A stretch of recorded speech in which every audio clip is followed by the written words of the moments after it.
Representative Exum. Thank you, Mr. Speaker. Today, as we begin celebrating Black History Month, where we acknowledge and reflect upon all the extraordinary ways Black Americans have shaped American history and made our country stronger, I am honored to be a part of this resolution celebrating Barney Ford. The more I learned about the man himself, Barney Ford, his life and accomplishment, the more genuinely impressed I am with him.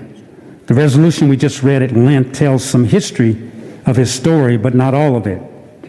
Barney Ford, who escaped slavery and moved to Chicago and became an up-and-coming businessman there, moved to Denver in 1860 and became an upcoming businessman here. But he moved back to Chicago in 1864 to protest after the Chicago territory at the time changed the election laws to prohibit Black men from voting.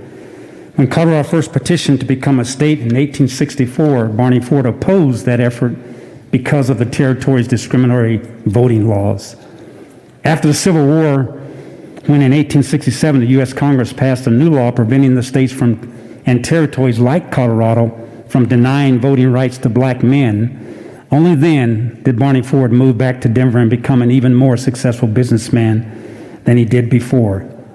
The stained glass window of Barney Ford, which you have here in the House chamber, was added in 1976 during the centennial celebration commemorating Colorado's 100 years of statehood.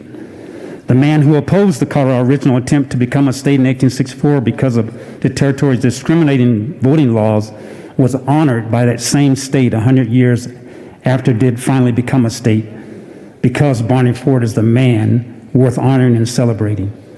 I encourage everyone to learn more about his life and legacy of Barney Ford than we've included in this resolution. You can learn more on the History Colorado website and even by visiting the Barney Ford Museum in Breckenridge.